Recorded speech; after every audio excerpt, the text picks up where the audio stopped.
Hi everybody, I'm Tina. This is To the Inner Wild. Thanks for joining me. Little update.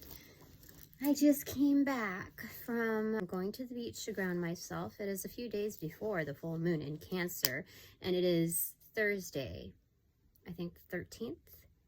Anywho, I haven't been there in 3 weeks, and part of that was, I'll just put a little Instagram post there. Anyway, I'm having a late lunch, and this was a very good opportunity for me to take pace and learn my lessons, not through hearsay of recommendations from my peers, but not only, there is some value in that, taking their input into consideration. There is value in that, especially for my inner circle. But when it comes down to it, we are called to listen to, our direct messages, our DMs from spirit, the divine. So that's what I'm trying to do, because I think for the past at least week or so, I've been in limbo listening to all kinds of other input, and this is not like tapping into just like certain readings. This is messages that are being channeled in through various forms of media. So if you are experiencing that and you're a newbie to your gifts, it's something to take into consideration, because the noise can become static and make you static, physically, not spiritually, but emotionally, and then the thought forms, the cyclical thoughts. You see that a lot in television shows, where if you see different images of people in somebody's life in their realm, and yeah, it was just a lot. It was a lot on top of a lot that I was already dealing with. So anyway, I have a little bit of anger though. I have a little bit of anger with my supporters. I opened up my realm, my auras, to allow for a learning experience, a dual learning experience. And it seems hypocritical for those supposed supporters to dive into my realm without supporting me in the physical realm. I'm not asking, really, I'm not implying donations or anything, but give a sister a hug or something. Like, this is just, I think, very much part of the human condition, and maybe part of my learning experience. But for goodness sakes, I've had my channel up for at least 1.5 years, and I've been going hard on my readings. And let me tell you this, every 10 minutes that is filmed on the output, it takes me at least an hour to do edits, and 3:33 on the clock. And I enjoy what I do, but at the same time, I feel like a lot of what I'm doing is taken for granted, and I can't keep giving like that. And I think I have to close up my auras, and because I don't think there's a reciprocating value in this. And it's not to say that I'm gonna stop what I'm doing, but it puts things into perspective, as far as people think that I'm neglecting my priorities or something of that sort, when they don't really have the whole picture. And to divulge the whole picture is so, I don't know, devaluing. You lose your sense of awareness and placement in what you've got to do, because you're paying attention to what others think you should be doing and where you should be at. So there's a lot of criticism involved, subtle criticism, in fact. But in magic, when you're 4:44 on the clock, when you're working, when you're in thorough practice and you get to that higher level, the potency is really in the subtleties. Okay, and you'll see that in the physical realm. If you contemplate certain situations, the subtleties, the tension built up, is really what forms diseases and susceptibility. Your immune system slowly lowers. And, you know, in recovery, especially with, let's say, I don't know, heart attacks, high blood pressure or whatnot, they tell you to look out for any triggering subtleties, to refrain from those. So anyway, I'm just saying that I think you understand. If you don't, then don't worry, you're going to understand later in life, because this is very much something that we all experience. So just one thing really just to keep in mind, if it was 5:56 on the clock, and I think that was a call out for something, but just be aware that when it comes to magic, whenever, if you're practicing or not, there are people out there that really do that. And it's you won't know oftentimes until it's too late. And yeah, I think I'm going to write up something a little bit later on that. So anyway, I got this in the mail. Okay. And I need to refrain from spending now for a while. Just be aware of my consumption and what I let into my home, into my auras. Yeah. So Spirit would like for that to happen. That would be ideal. But there are some spirits that ruin it for all. So I'm trying to figure out a medium on that. But anyway, what I'm saying is that I'm going at my own pace, okay? And I recall a previous lesson. This is like this is a subtleties test. I know it. I know it because how present the angels are, or how present they make themselves appear. I know that they're always here, but the awareness to them is lessened, or it's muffled, like there is an actual veil. That's what it's like. So anyway, I wanted to try this out. This is my bonding experience with them, so I'm going to share it with you, because this is the Next World Tarot. I feel like is all inclusive, and this is the first deck that I'll have that's geared more towards the variations in how we identify ourselves. And this is not, how do I say it? Angels. Yes, of course I invite you in. Our higher selves, our inner children, our guides, ascended masters, definitely. And our cosmic families, yeah. Our spirit totems, yeah, because I see a flamingo there. And what have I forgotten? Did I say ancestors? Definitely ancestors. I invite you in to help guide, protect, and mentor us. Offer us a lesson in this. So I thought, what an opportune time to connect and bond, because that's the spirit of this, yeah? I just noticed that the A is encircled, but it's orb-like, like a halo behind it. So it's like anarchy, but not. So I really feel like this is an opening to the new world. The O is inverse. It has the moon behind it.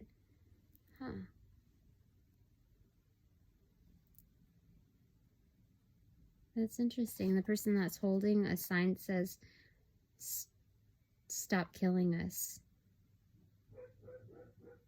underneath the feminine sign right here. So there might, yeah, this speaks of a lot of ongoing issues. Female genocide, queer Muslim proud, that's another one. Yeah. It's not just the spirit of activism, like give me a reason. There is a reason, and seeking freedom and all of that. So, okay, this is my first time working with them, and it's about protecting what's vulnerable, the fragility and the beauty in this world. Do you see how the orbs are barbed wire and it's formed almost like an atom? Yeah, it's the creation of a new world. That's what it means. That at the very center where it gets pollinated is like spirit, right? You have the Holy Trinity here, the triad. It's pointing downwards, so I wonder what that means. So the element of that is, I don't know why I have a 11:16 on the clock. A block sometimes to the elements. Is that earth or water? Anyway, that's supposed to mean something. I'll type it in there. Okay, so this is our bonding experience together. 11:33 on the clock. Confirmation of Ascended Masters here. 2 master numbers unified. Master number 11, master number 33. You can look those up. Okay, I'm supposed to read this and then the one that flew here. So the 2 of Wands.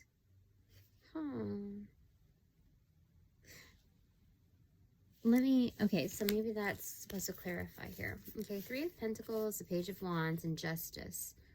Oh, we have the cover card in the back. Cool. Okay, 3 of Pentacles, building something together. This is unifying the agendas, making sure that we're all on the same page and clear on what we stand for, so that when we're mapping it out in our heads, like the ideation process, we're elaborating it vocally and getting it down on paper. So this is the process of the planning, like process of strategizing. Oh, that's so nice. I like that. I got subtle chills. Okay, so when we're looking at that, all inclusivity again, this is different age ranges, backgrounds, cultures. What does it say? Points of unity. Yeah. Okay. Yeah, so they're looking at this game plan, like down here. It kind of reminds me of like Jumanji. You see how these kids are on the floor and they're really just interested in what comes next and why. So they're very intrigued. And they have mentors to refer to. So this is very familial as well. 13:33 on the clock. It's a team. So that's what it says. Mars in Capricorn. The other ones is Mars in Aries. Dominion. Yeah. So before we set out. Okay, the Page of Wands is next. The Home of Fire. This is starting something new. It's the spirit of a rebel that amidst this chaos, like what's left behind. What is that song? It's by REM. The music video is like, it's the end of the world as we know it, and I feel fine. And this person doesn't quite feel fine, but they know that they can still make something out of this, that there's still something to stand for, but yet she's kneeling down in honor of what has transpired. There's 4 lizards by her. Oh, there's the 5th one on her shoulder.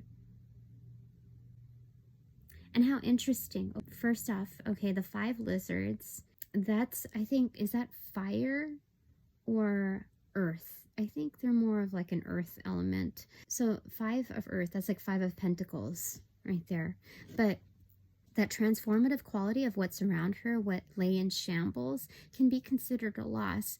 But lizards are super resilient. So if you cut off their tail, which is used for balance and navigation and in improving their agility, they can still grow that back. And oftentimes, I remember from a previous long time ago reading that I did, that oftentimes that they'll grow out in multiples. So this is not just adaptation and regeneration, but over the course of the years that they've adapted to learn how to regenerate so quickly. Like the recoil is so quick that the anticipation almost triggers multiple limbs to regenerate. Almost like when you are in practice to close a door for another to open. Eventually many open up for you, given the earned mastery. So how cool is that?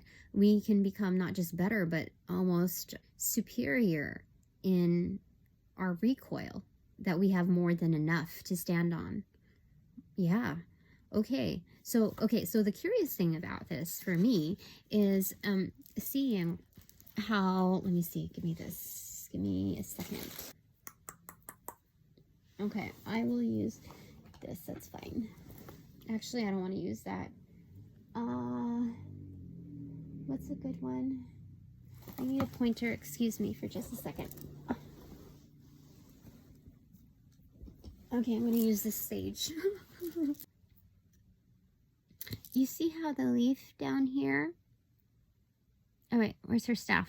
Her staff is right here. Sorry, my glasses are not on. You see her staff? The leaves are coming out from here. The sprouts are coming from underneath rather than up above, which is the traditional depiction or illustrations on most of any wand card, especially the page. So see, it's coming from underneath her grip is showing that the foundations, like what you really stand for, is this start of the growth process, that there's more to follow, because usually I think they sprout from the base sooner than they do towards the ends. So this is the start, the formation of reformation, and she knows that.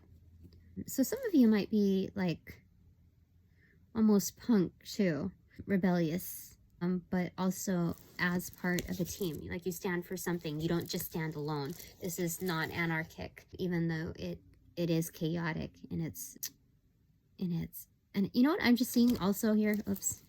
Do you see these lamp posts? I think they're lamp posts, but they look like golf clubs in their bag.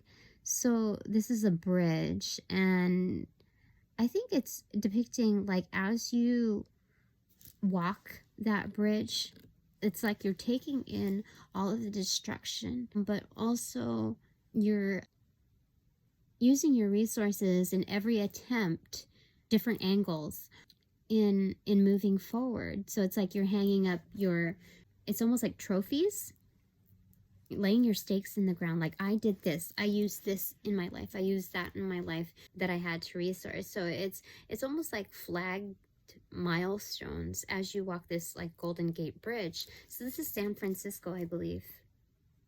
Yeah, because you see the clouds. It's right after when the dust settles. You see the red, like destruction, when the dust is settling. And I feel like this is a depiction of the future. Clearly, it's not just story time here. But this may also, yeah, I really feel like this is predictive. But this could also mean, like, on a layman term, more spiritually and locally speaking, on like a orb-like microcosm of your realm, domestically speaking, that there's something that's going on internally. Like, But truly, this is where it all roots from. But I really feel like this is moving into a macrocosm statement. Yeah, the home of fire. So the home of fire could mean your home is pretty much incinerated. Our sense of home is no longer there, but we're speaking more at the core also of the temple within, that it's still aflame, that you are still able to ignite what you have within, and what's, even though minimal, what's in hand. And to never forget that, because you see how strong the base is. That can be replanted. This can be propagated again. So you're highly adaptable. And she's holding some books in her right hand. Yeah, the plans. She's sticking to the plan. And there's a lot there.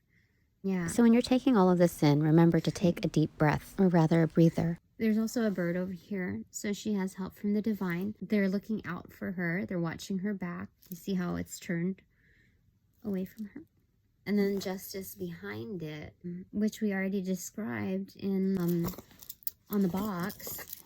That's very interesting. I feel like justice, it's in its traditional value, which is 11 placement, so it's the midpoint of the major arcana. So these are major life events, but this is like the striking point, the in-between, the deciding point that deciphers the next major steps that you've gotten halfway through on your journey. Why am I saying? yeah, I think this is just like, this is a halfway point, seeing the light of day. Because once you win the battles and then you win the war, part of the struggle is reestablishing and integrating what we intended to do, what we set out to do, because we're not just planning the execution of it, but integration. 2333 on the clock. So this is card Venus. This is having a youthful spirit in this, because you can't go out this, you can't be as successful going at it with anger and resentment. You're not going to accomplish, you're only going to accomplish a fight, and it's just going to be another battle. Nobody wins the war here.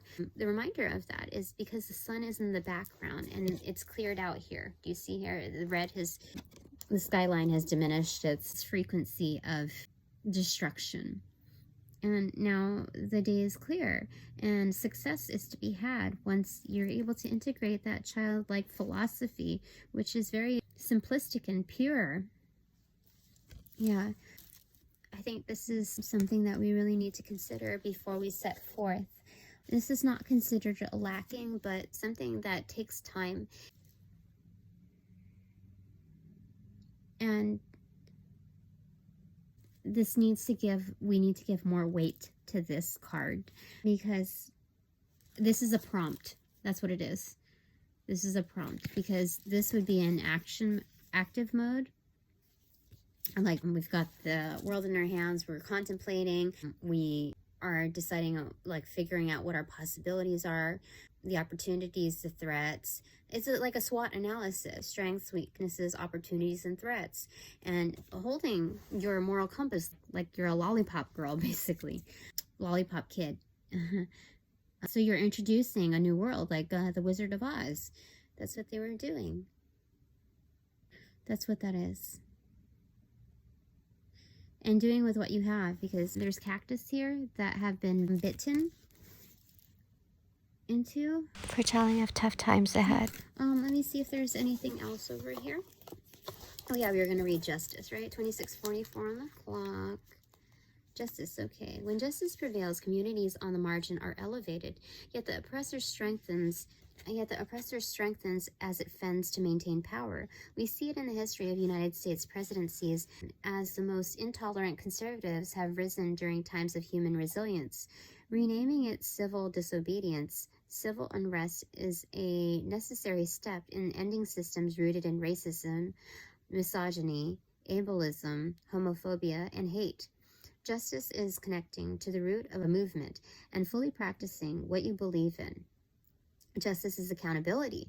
Justice is a rowdy party of truth and love and challenges and humanity. It's a lesson you learn now as it affects the lifetime you experience. Justice, and also the lifetime you don't experience, right? It's affecting many lineages. Justice isn't about balance, but about a passionate attack on hate and prejudice. It's about elevating the voices on the margins rather than speaking for them. Justice asks you to practice your gut reaction, your radical response to injustice, and hone the power behind your black, brown, queer, magical, offbeat, or sometimes disregarded body. Justice is self-love against the odds. Justice is the march where you're finally able to say, I'm here, I'm queer, and I'm not fucking buying it. Justice is letting go of toxic affiliations that erased your personal power.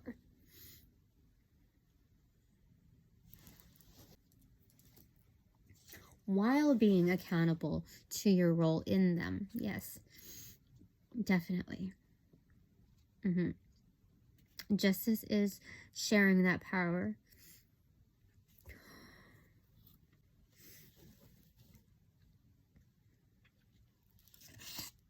with those who need it. Justice is asking yourself the questions that will cleanse your conscience or otherwise let you breathe. What ancient power structures exist in your life because of tradition or history, but challenge justice? Why do we forgive others for being unaware or dismissive of our struggle? Why am I here? at this gathering, at this demonstration, in this movement, in this mind? Am I reclaiming a movement that is mine? Am I capitalizing off of it? Is my heart present? Am I being used? Tokenized? Am I safe? And I kind of get a little bit of that through people that are now popping up into my life, saying, that they're for me and supporting me. But I get a sense that a good lot of them are just exploiting me. And even the ones that say that, like, inform me that to proceed with caution, that there are others that will exploit me, are kind of exploiting me too. It's so weird. Like, it is so freaking weird. I don't, the subtleties of human consciousness and the Five of Pentacles sense of lacking is very real on so many levels. Okay. Justice is finding a space where you can expect safety and wisdom. So that's part of the reason why I'm here, to kind of resolve that gap of, address that anger, because part of that is oftentimes a misunderstanding or a lack of compassion in some degree. So anyway, justice is asking once and being held by the community that surrounds you at that moment. Justice is when you understand historical power structures, you own your own mistakes, and you navigate your privilege with awareness and compassion. Justice is knowing the feeling of home, knowing you are worth your breath, receiving validation, and having full authority over your body. Justice is fabulous, and she wants you present for her revolution. Okay, I think that was it for that. Let me see. It's already 31:50 on the clock, so I'm just going to look at the bottom of the deck, which is the Knight of Cups, the love song. What is that? The Cure? Yeah, it's the Cure. It's understanding our kinship, knowing that we're truly a family, even species to species. We're looking at the whole universe and the multiverse, really, what we imagine things to be, the pocket of realities that we create based on the seeds that we plant, the ideas that we entertain, that forms a certain reality, and whether we see it in this lifetime or not, we're projecting that. So looking at that, the Knight of Cups, the Knights are they come in and out of your life, very fleeting, right? So this is a presentation of love, but I think if it were in reverse, it would severely lack sincerity. But seeing here, it's understanding the cup that we hold and our movement with that cup. So when we're presenting any cup, let's say we're in like a race or whatever, you see this a lot in obstacle course things, like in elementary. The faster that you move, the more water spills out of it, so the more loss that's incurred. So love takes time, especially if you want to present a full cup or maintain it for yourself. Make sure that yours is filled. You really need to be absolute in its value. Like, do you care about what you're giving, or you're just wanting to just get to that place, right? And you lose a lot of the value that you originally had, and you think, okay, well, somebody else is just going to fill it. So I think it's that contemplation, especially within all of this, that we do not lose not just our drive, but what really provides vitality and sustainability, what offers clarity, that emotional value to balance out the agendas. We're thinking about water, so that offers clarity, vitality, purity, substance, sustainability.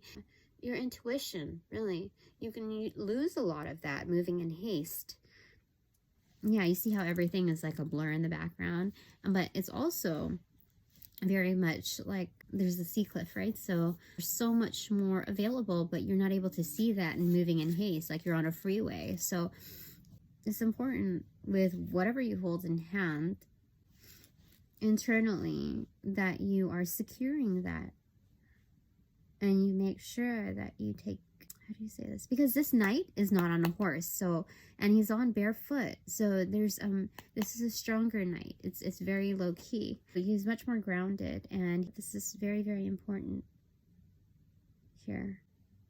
Yeah, he's like saying cheers. I let go of my horse, like I've sacrificed that. This is a patient knight, so this is like Knight of Pentacles as well. You see all the flowers there? And there's hills, or not just hills, but mountains to traverse. And doing that by foot is a big sacrifice. Yeah. But it's the best thing to do, because you can't control a horse's movement. And when you're going up great heights, you have to do it on your own two legs.